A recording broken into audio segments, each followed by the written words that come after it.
ओम शांति। आज हम बाबा की 6 दिसंबर की साकार मुरली सुनेंगे। बाबा कहते हैं कि बाबा जब से बाप हैं तो बाबा साथ में टीचर भी बने हैं और सद्गुरु बनकर हमको शिक्षा देते हैं। तो ड्रामा प्लान अनुसार इस समय हम बाप को पुकारते हैं कि हमें पावन दुनिया में ले जाओ, हमें दुखों से लिबरेट कर मुक्ति धाम, जीवन मुक्ति धाम में ले जाओ, शांति धाम, सुख धाम में ले जाओ। बाबा समझाते हैं कि इस समय तुम पुरुषोत्तम संगम युग पर है। तो बाबा ने हमें एम ऑब्जेक्ट दी है मनुष्य से देवता बनने की। बाबा कहते हैं अब ये मनुष्य की सृष्टि है, वो होगी देवी देवताओं की सृष्टि। तो बाबा आकर हमको मनुष्य से देवता बनाते हैं। बाबा हमको स्मृति दिलाते हैं कि नंबरवार पुरुषार्थ अनुसार तुम्हारा एक पैर पुरानी दुनिया में है और एक पैर नई दुनिया में है। तो यहाँ रहकर भी बुद्धि से हमें नई दुनिया को ही याद रखना है और उस नई दुनिया में ले जाने वाले बाप को याद करना है। बाबा कहते सारा चक्र बच्चों की बुद्धि में होना चाहिए कि नंबरवार हर एक आत्मा अपना अपना पाठ बजाने के लिए आती है। ये आत्माओं की माला है। बाबा कहते ये बना बनाया अनादि ड्रामा है, इसमें हर एक अपना अपना पार्ट बजाते हैं। जैसे कोई नाटक देखते हैं तो आज वही नाटक में सीन देखेंगे जो कल देखा, तो इसलिए हर एक आत्मा अपना अपना पार्ट बजाती है। बाबा कहते शिव बाबा का भी पार्ट है कि इस पतित दुनिया को पावन बनाना। बाबा कहते बच्चों को तो शरीर रूपी रथ मिलता है, तो आत्मा की सवारी इस शरीर रूपी रथ में है, तो बाबा को भी सवारी करना है। बाबा कहते कि बाबा कोई प्रेरणा से नहीं पावन बनाएंगे, तो बाबा भी इस समय संगम पर रथ लेकर हम बच्चों को ये शिक्षाएं देते हैं। बाबा कहते इस पतित दुनिया में मनुष्यों की बुद्धि जो है पत्थर बुद्धि बन गई है। माया रावण ने बुद्धि पर गॉडरेज का ताला लगा दिया है, तो बाप गॉड आकर यह गॉडरेज का ताला खोलते हैं, हमें पत्थर बुद्धि से पारस बुद्धि बनाते हैं। बाबा कहते अब तुम समझते हो कि 5000 वर्ष का चक्र पूरा हो रहा है, अब सतयुग की दुनिया आने वाली है। बाबा कहते वह है पावन दुनिया, पैराडाइज, डीटी वर्ल्ड। तो यह डेविलिश वर्ल्ड का एंड और डीटी वर्ल्ड की शुरुआत होगी। तो बाबा कहते ये है ही पुरुषोत्तम संगम युग पर हम बैठे हैं। बाबा आकर यह परिवर्तन का समय है। बाबा आकर हमको फिर से हमारी बैटरी चार्ज कर रहे हैं। बाबा कहते यहाँ पहुँचते पहुँचते आत्मा जैसे बुझी हुई है, आत्मा की ज्योति जो है उझाई हुई है। बाबा आकर फिर से हमारी बैटरी को चार्ज करते हैं, हमको फिर से पावन बनाते हैं। लेकिन माया का बहुत ऑपोजिशन होता है। माया आत्मा की बैटरी को चार्ज करने नहीं देती। माया बुद्धि को वश कर ऐसे कर्म कराती है जिससे बुद्धि की बैटरी जो है वो डिस्चार्ज होती जाती है। बाबा कहते यहाँ भगवान बाप बैठकर तुम बच्चों को पढ़ाते हैं, ये कितनी वंडरफुल पढ़ाई है। तो बच्चों को कितना प्यार से खुशी से पढ़ाई पढ़नी चाहिए। लेकिन कई बच्चे बाबा सावधान करते हैं कि सुनते हुए भी यह बुद्धि में बातें नहीं समाती है। एक कान से सुना और एक कान से निकाल देते हैं। तो आज बाबा हमको अटेंशन दिलाते हैं कि इन सब बातों को बुद्धि में रखकर इनको धारण करना है। मुरली सुनते हैं। मीठे बच्चे, तुम अभी पुरुषोत्तम संगम युग पर हो। तुम्हें यहाँ रहते नई दुनिया को याद करना है और आत्मा को पावन बनाना है। प्रश्न है, बाप ने तुम्हें ऐसी कौन सी समझ दी है जिससे बुद्धि का ताला खुल गया? बाप ने इस बेहद अनादि ड्रामा की ऐसी समझ दी है जिससे बुद्धि पर जो गॉडरेज का ताला लगा था वो खुल गया।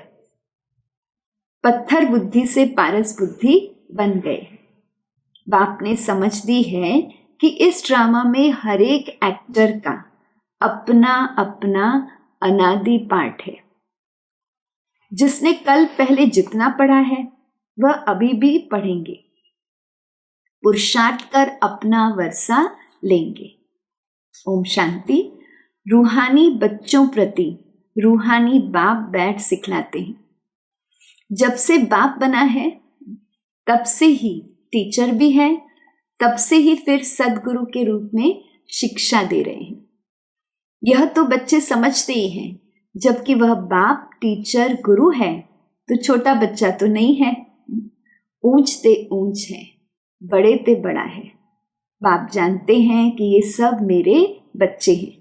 ड्रामा प्लान अनुसार पुकारा भी है कि आकर के हमको पावन दुनिया में ले चलो, परंतु समझते कुछ भी नहीं है। अभी तुम समझते हो कि पावन दुनिया सत्युग को, पतित दुनिया कलयुग को कहा जाता है।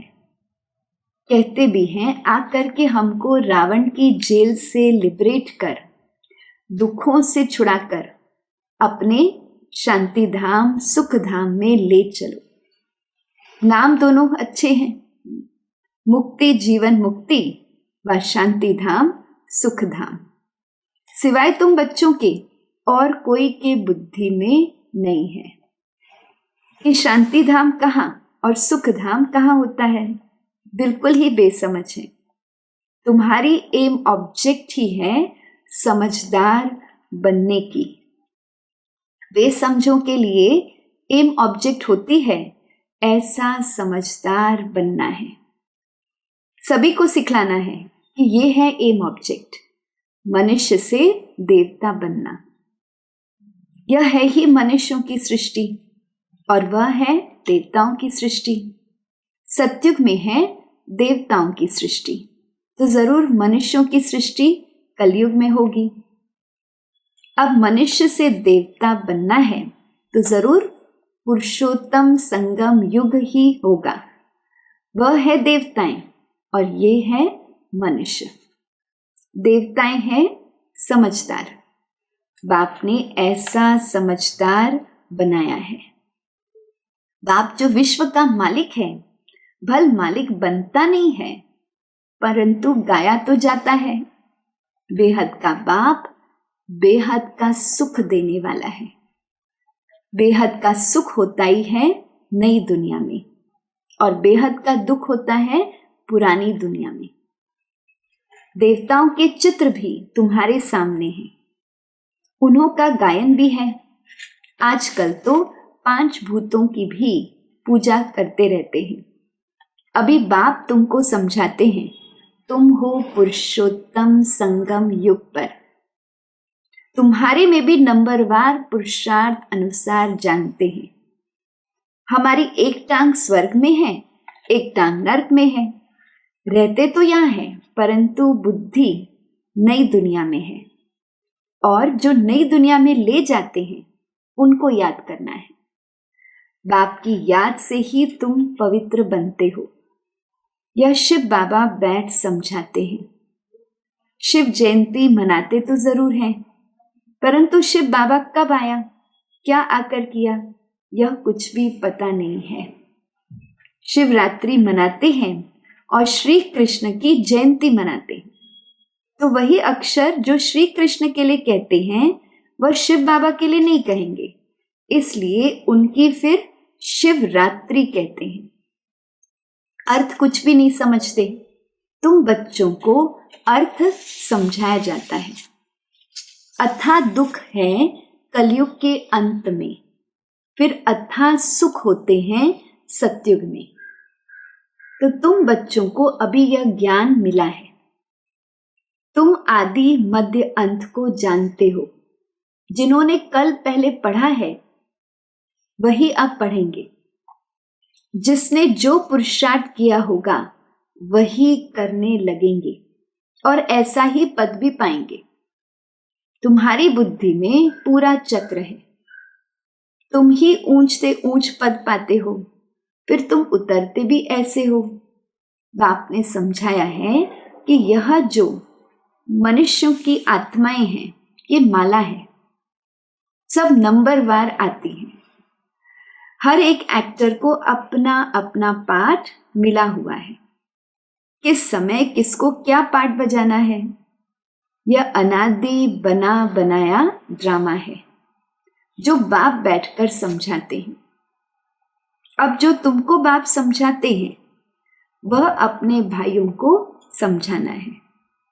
तुम्हारी बुद्धि में है कि हर 5000 वर्ष बाद बाप आकर हमको समझाते हैं, हम फिर भाइयों को समझाते हैं।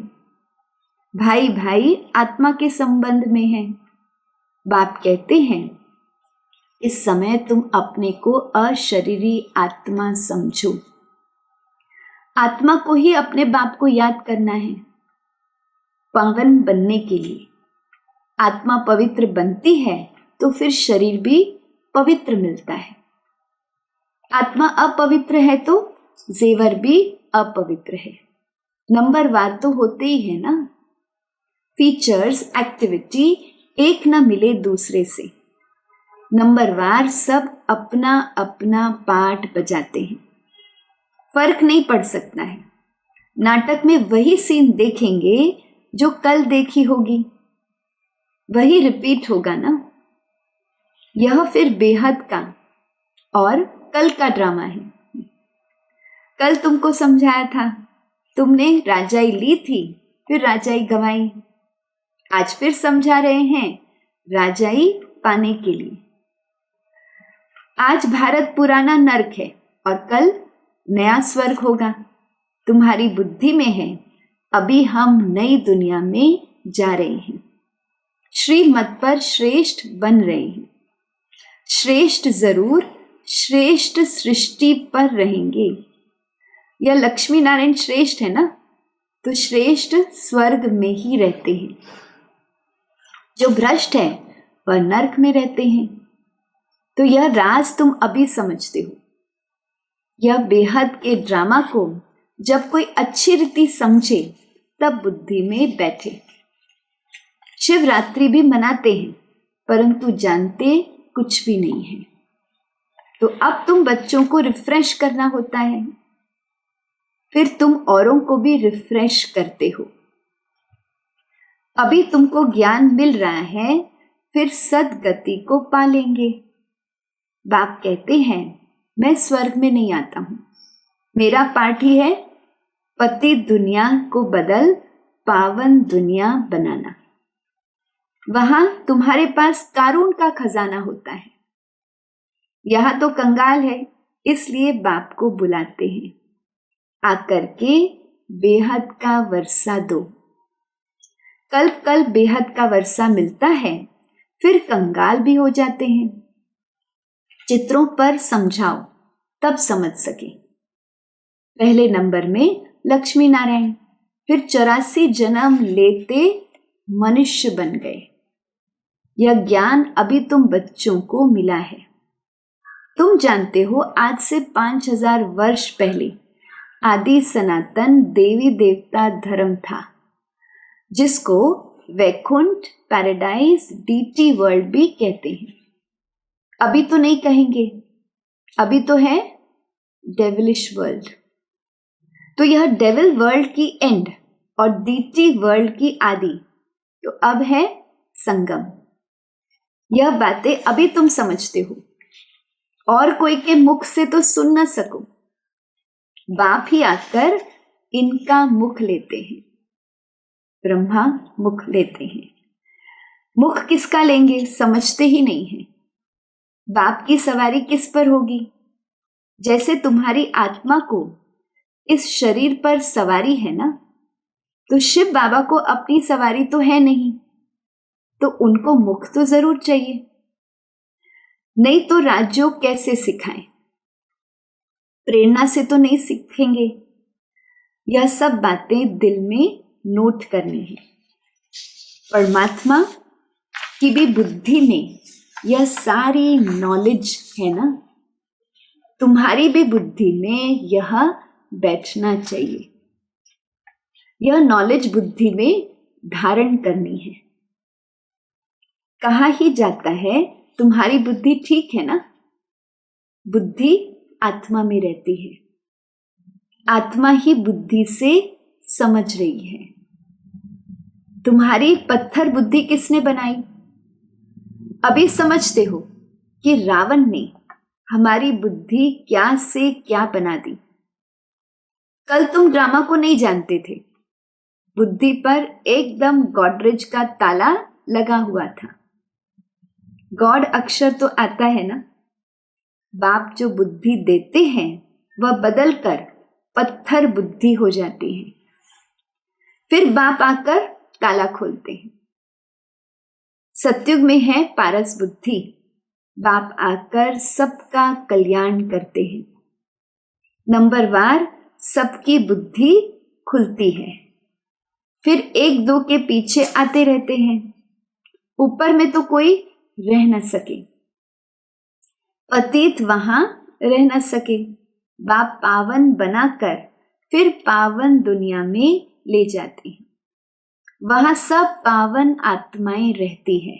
वह है ही निराकारी सृष्टि। तुम बच्चों को अब सब मालूम पड़ा है, इसलिए अपना घर भी जैसे बहुत नजदीक दिखाई पड़ता है। तुम्हारा घर से बहुत प्यार है। तुम्हारे जैसा प्यार तो कोई का है नहीं। तुम्हारे में भी नंबरवार है। जिनका बाप के साथ लव है उनका घर के साथ लव है, बेहद के घर के साथ लव है। मुरब्बी बच्चे होते हैं ना, तुम समझते हो। यहाँ जो अच्छी रीति पुरुषार्थ कर मुरब्बी बच्चा बनेंगे वही ऊंच पद पाएंगे। छोटा अथवा बड़े शरीर के ऊपर नहीं है। ज्ञान और योग में जो मस्त है वह बड़े हैं। कोई छोटे छोटे बच्चे भी ज्ञान योग में तीखे हैं तो बड़ों को पढ़ाते हैं, नहीं तो कायदा है बड़े छोटों को पढ़ाते हैं। आजकल तो मिड गेट भी हो जाते हैं। यूं तो सब आत्माएं मिड गेट है। आत्मा बिंदी है, उनका क्या वजन करें, सितारा है। मनुष्य लोग सितारा नाम सुनकर ऊपर में देखेंगे। तुम सितारा नाम सुनकर अपने को देखेंगे। धरती के सितारे तुम हो। वह है आसमान के जो जड़ है सितारे। तुम चैतन्य सितारे हो। तो उसमें तो फेर बदल कुछ होता नहीं है। तुम तो 84 जन्म लेते हो। कितना बड़ा पाठ बजाते हो। पाठ बजाते बजाते चमक डल हो जाती है। आत्मा रूपी सितारे की चमक डल हो जाती है, बैटरी डिस्चार्ज हो जाती है। फिर बाप आकर भिन्न भिन्न प्रकार से समझाते हैं, क्योंकि तुम्हारी आत्मा उझाई हुई है। ताकत जो भरी थी वो खलास हो गई है। अब फिर बाप द्वारा ताकत भरते हो ना। तुम अपनी बैटरी चार्ज कर रहे हो। इसमें माया भी बहुत विघ्न डालती है, बैटरी चार्ज करने नहीं देती है। तुम चैतन्य बैटरियां हो, जानते हो।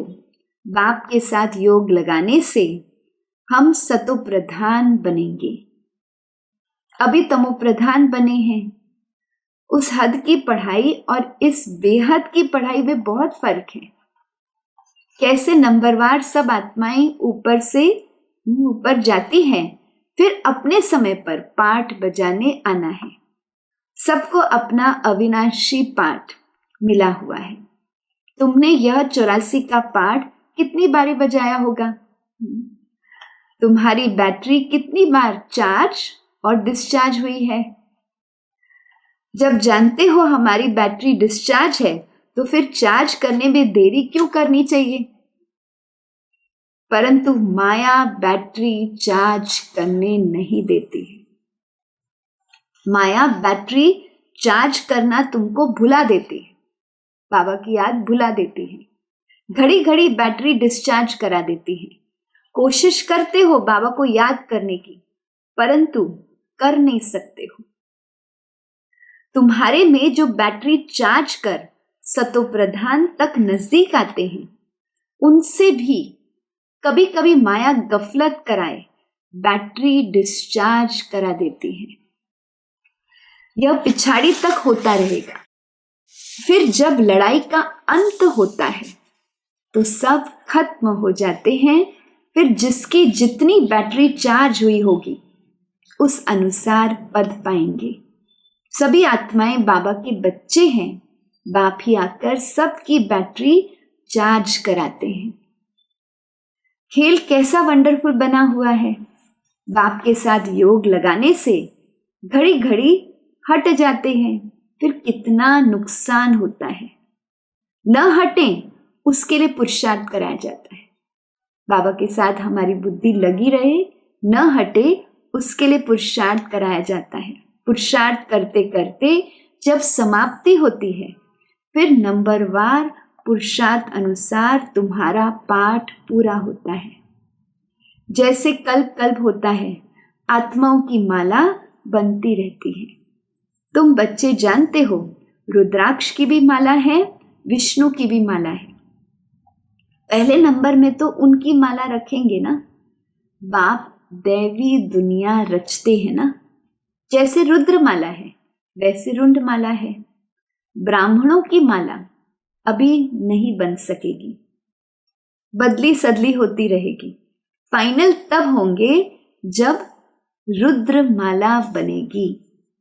यह ब्राह्मणों की भी माला है, परंतु इस समय नहीं बन सकती है। वास्तव में प्रजापिता ब्रह्मा की सब संतान है। सारे विश्व की आत्माएं प्रजापिता ब्रह्मा की संतान है। शिव बाबा की संतान की भी माला है, विष्णु की भी माला कहेंगे। तुम ब्राह्मण बनते हो तो ब्रह्मा की और शिव की भी माला चाहिए। तो ये सारा ज्ञान तुम्हारी बुद्धि में नंबरवार है। सुनते तो सभी हैं, परंतु बाबा सावधान करते हैं, कोई का उस समय ही कानों से निकल जाता है। सुनते ही नहीं है, कोई तो पढ़ते ही नहीं है। उनको पता ही नहीं है कि भगवान पढ़ाने आए हैं, पढ़ते ही नहीं है। ये पढ़ाई तो कितना खुशी से पढ़ना चाहिए। अच्छा, मीठे मीठे सिकी लदे बच्चों प्रति माता पिता बाप दादा का याद प्यार और गुड मॉर्निंग। रूहानी बाप की रूहानी बच्चों को नमस्ते। हम रूहानी बच्चों की रूहानी बाप दादा को याद प्यार, गुड मॉर्निंग और नमस्ते। धारणा के लिए मुख्य सार है, पहली पॉइंट, याद की यात्रा से आत्मा रूपी बैटरी को चार्ज कर सतो प्रधान तक पहुंचना है। ऐसी कोई गफलत नहीं करनी है जो बैटरी डिस्चार्ज हो जाए। दूसरी पॉइंट, मुरब्बी बच्चा बनने के लिए बाप के साथ साथ घर से भी लव रखना है। ज्ञान और योग में मस्त बनना है। बाप जो समझाते हैं वह अपने भाइयों को भी समझाना है। बाबा का वरदान है, एक बाप को अपना संसार बनाकर सदा एक की आकर्षण में रहने वाले कर्म बंधन मुक्त भव।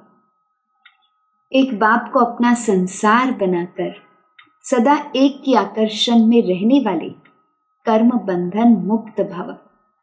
सदा इसी अनुभव में रहो, एक बाप दूसरा न कोई। बस एक बाबा ही संसार है और कोई आकर्षण नहीं, कोई कर्म बंधन नहीं। अपने किसी कमजोर संस्कार का भी बंधन न हो। जो किसी पर मेरेपन का अधिकार रखते हैं, फिर उन्हें क्रोध या अभिमान आता है। यह भी कर्म बंधन है। लेकिन जब बाबा ही मेरा संसार है, ये स्मृति रहती है, तो सब मेरा मेरा एक मेरे बाबा में समा जाता है। तो और कर्म बंधनों से सहज ही मुक्त हो जाते हैं। बाबा का स्लोगन है, महान आत्मा वह है जिसकी दृष्टि और वृत्ति बेहद की है। ओम शांति।